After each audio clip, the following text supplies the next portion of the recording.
El aire dentro de la nave principal del antiguo Hospital Juárez no se enfriaba con el clima del exterior, se enfriaba desde los muros. Mateo llevaba apenas 3 semanas cubriendo la guardia nocturna en el área de urgencias y traumatología, el turno que todos los enfermeros veteranos evitaban con excusas burocráticas o permutas de última hora. Para un recién egresado, la vacante era la única puerta de entrada al sistema de salud pública.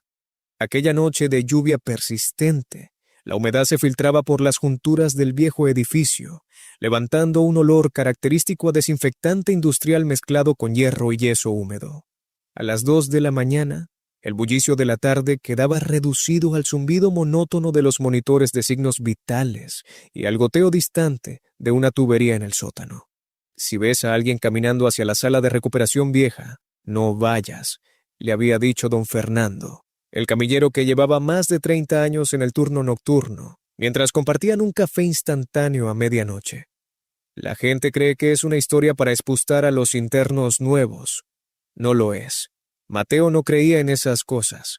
Su formación científica le dictaba que los pasillos oscuros y la privación de sueño jugaban tretas con la percepción. No obstante, al cruzar el corredor que conectaba la zona de urgencias con el pabellón de camas inactivas, el silencio se volvió denso, casi sólido. Fuese en la habitación 214 donde ocurrió la primera anomalía. Un paciente de la tercera edad, ingresado por una fractura de cadera severa y deshidratación, descansaba conectado a una bomba de infusión. Mateo entró para revisar el goteo y notó que el hombre, que horas antes se quejaba francamente de un dolor agudo y rehusaba conciliar el sueño, dormía plácidamente. Su respiración era rítmica y profunda.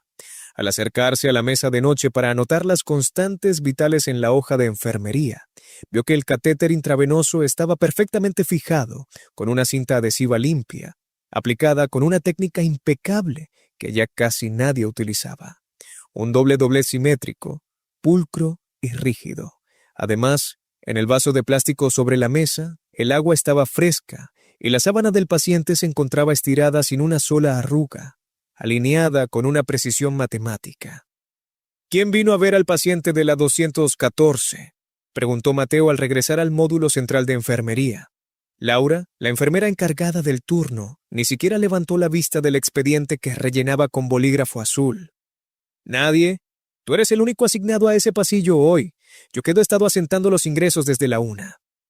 Alguien cambió el vendaje y la fijación de la vena. La sábana está doblada en ángulo recto perfecto. Laura detuvo el trazo de su pluma. Levantó la mirada, fijándola en Mateo con una mezcla de cansancio y resignación. ¿El uniforme estaba impecable?, preguntó con voz baja, casi en un susurro. No vi a nadie, Laura. Solo vi el trabajo hecho. Agradécelo y no la busques, dijo ella, volviendo al expediente. Mientras ella atienda a los pacientes, nadie empeora. El problema es cuando intentas seguirla hasta el fondo del pasillo. El escepticismo de Mateo comenzó a agrietarse a las 3:30 de la mañana.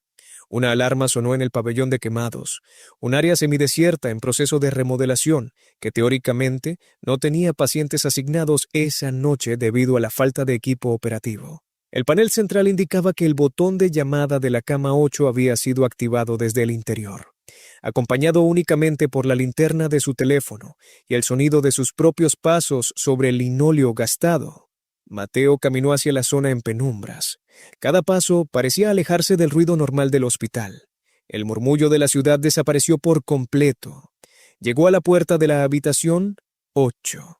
El aire allí adentro era desmedidamente frío, tanto que su aliento formaba una leve condensación al exhalar. La luz del pasillo proyectaba una sombra alargada hacia el interior del cuarto. Allí, de pie junto a la cama desnuda de colchón, había una figura femenina. Vestía un uniforme de enfermera clásico, pero antiguo.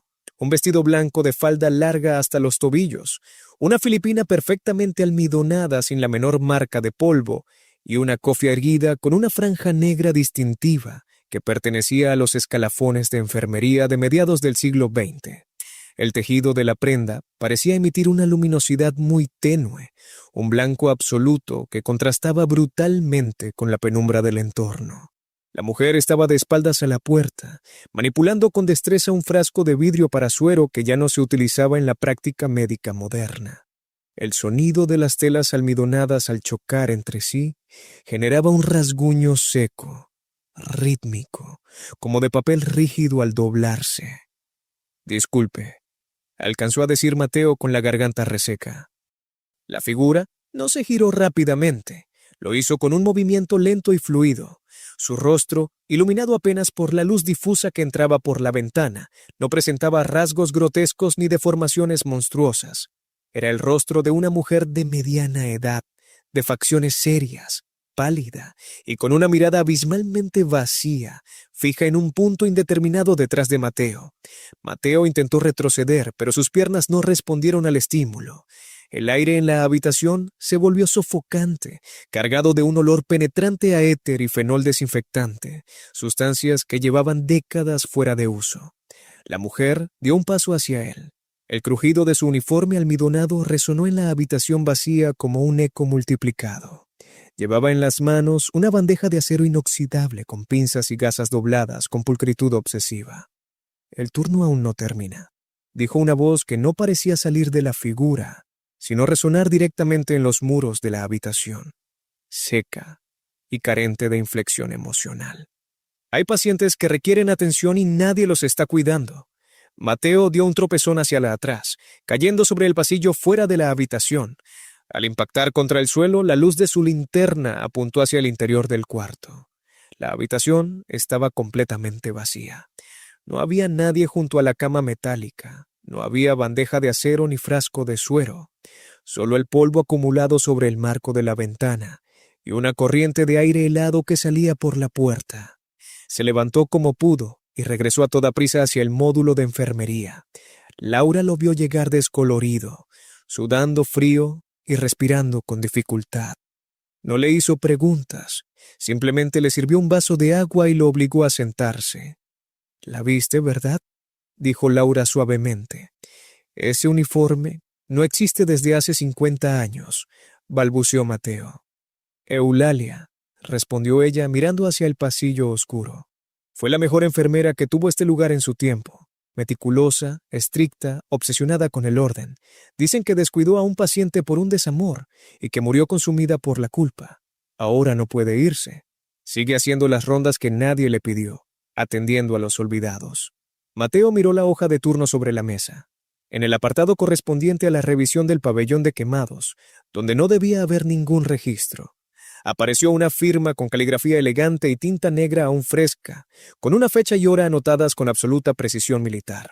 Durante el resto de la madrugada, Mateo no volvió a caminar solo por los pasillos antiguos. Sin embargo, cada vez que el silencio se apoderaba del hospital pasadas las 4 de la mañana, podía escuchar a lo lejos el sonido característico e inconfundible de una falda almidonada rozando contra las paredes del edificio.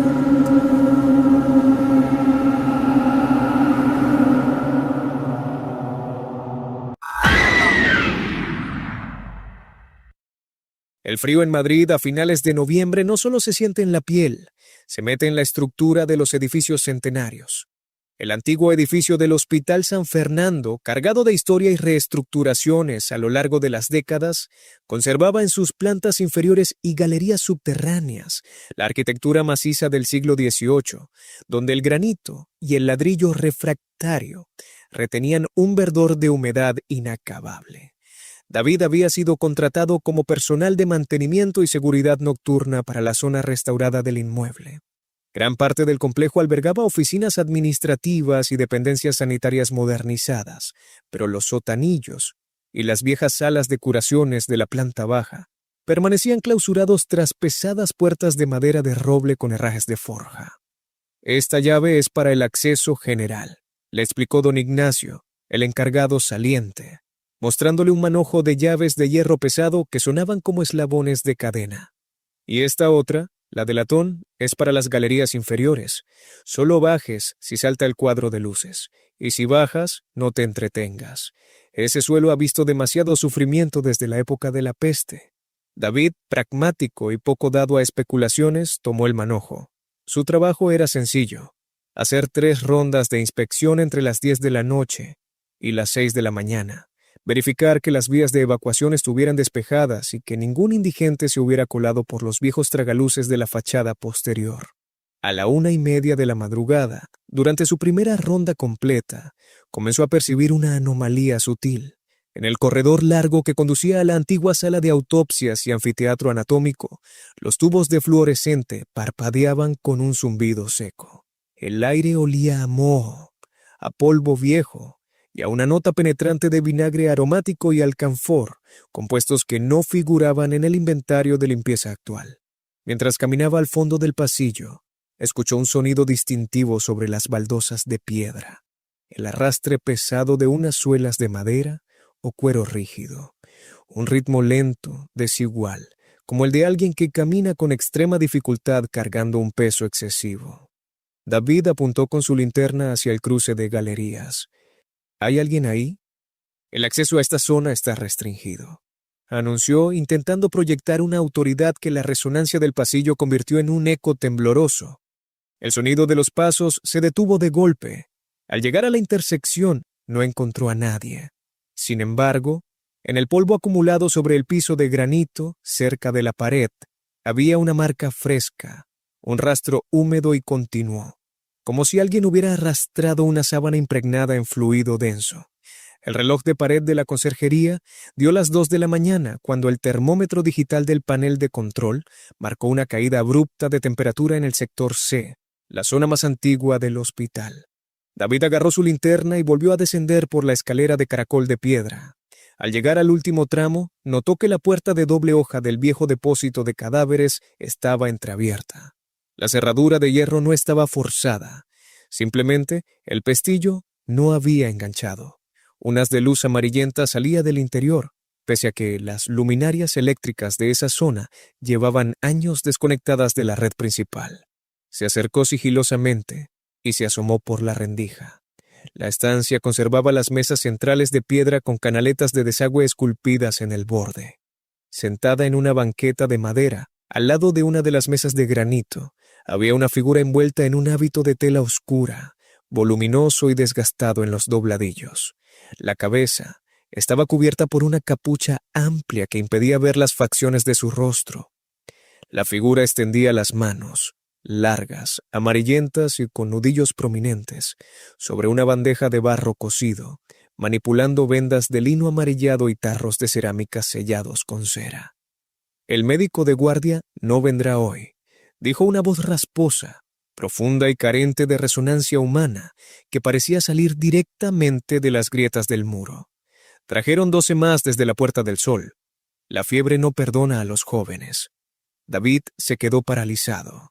Su mente intentaba procesar la escena como una intrusión, una broma de mal gusto o una escenografía abandonada, pero la densidad del aire y el frío punzante que le entumecía los dedos de las manos confirmaban la realidad de lo que presenciaba.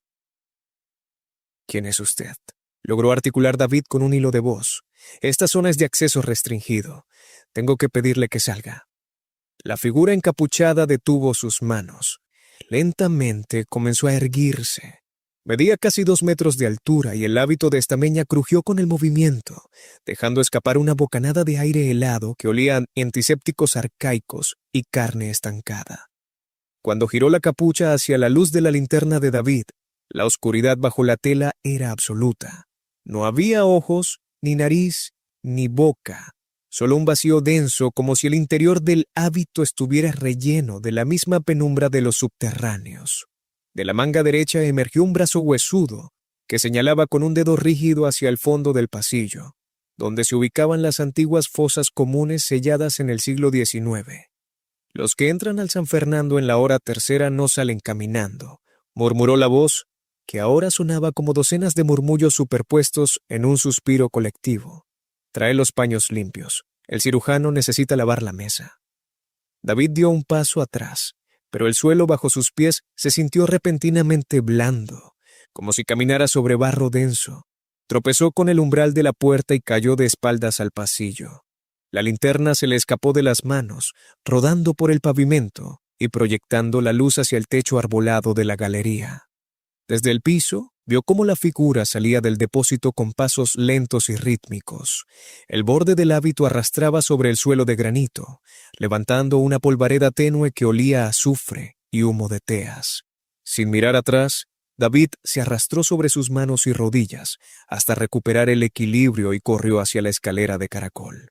Detrás de él, los ecos de las suelas de cuero resonaban en cada peldaño, subiendo a una velocidad imposible, cada vez más cerca de sus talones. Llegó a la conserjería, cerró la puerta de roble de un portazo y pasó la llave de hierro con 3 vueltas desesperadas. Se apoyó contra la madera, hiperventilando, mientras los latidos de su corazón le retumbaban en los oídos. Durante el resto de la madrugada, la perilla de la puerta de madera intentó girar lentamente desde el lado exterior 3 veces. Nadie llamó, nadie habló. Solo el crujido del metal contra el marco y el olor a alcanfor que se coló por la ranura inferior, hasta que los primeros rayos del sol iluminaron la fachada de la calle de Atocha. Al día siguiente, David entregó el juego de llaves en la administración y no regresó a firmar el finiquito de su contrato.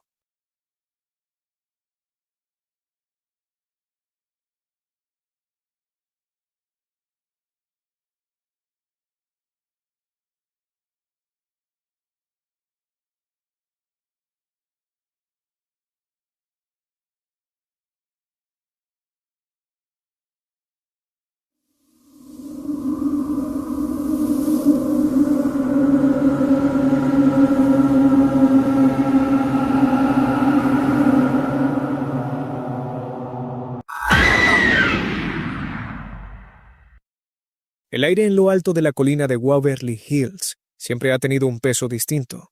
Construido a principios del siglo XX para aislar a los enfermos azotados por el peste blanca, la tuberculosis, el sanatorio se alza como un gigante de ladrillo rojo y concreto, mudo ante el paso de los años.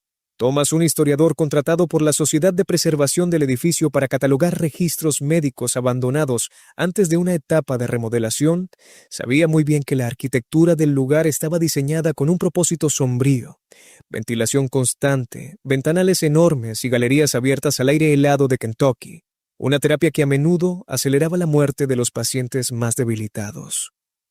El único lugar que debes evitar después de las 10 es la entrada del túnel, le advirtió el guardia de la entrada principal al entregarle la linterna industrial y las llaves de los pabellones. Los tours turísticos terminan a las 8. A partir de esa hora, este sitio recupera a sus verdaderos habitantes. El túnel al que se refería era el infame Body Chute, un conducto subterráneo de más de 150 metros de largo, con un sistema de rieles y poleas, construido para transportar los cadáveres desde el interior del hospital directamente hasta la vía del tren en la base de la colina. Se diseñó para que los pacientes vivos no vieran salir los féretros diarios, una medida para evitar que perdieran la poca moral que les quedaba. Se calcula que más de 60,000 personas cruzaron esa rampa sin vida. A las 11 de la noche, Thomas trabajaba en el 5º piso, en una pequeña oficina improvisada cerca de la sala 502, conocida por las trágicas historias de las enfermeras que murieron allí en los años 34. El silencio en el edificio era absoluto, roto únicamente por el crujido de las estructuras de madera secadas por el tiempo y el impacto rítmico del viento contra los ventanales rotos. Mientras ordenaba una serie de expedientes médicos con hojas amarillentas y bordes consumidos por la humedad, un sonido metálico resonó desde la planta baja. Un golpe seco, como de metal contra metal, seguido por un chirrido sostenido. Thomas detuvo el lápiz sobre su libreta. ¿Hay alguien ahí abajo?, gritó desde el pasillo del 5º piso, asomándose hacia el hueco de las escaleras. La única respuesta fue el eco de su propia voz perdiéndose en los pasillos vacíos. Decidido a verificar que no se tratara de vándalos o exploradores urbanos colados en la propiedad, bajó piso por piso.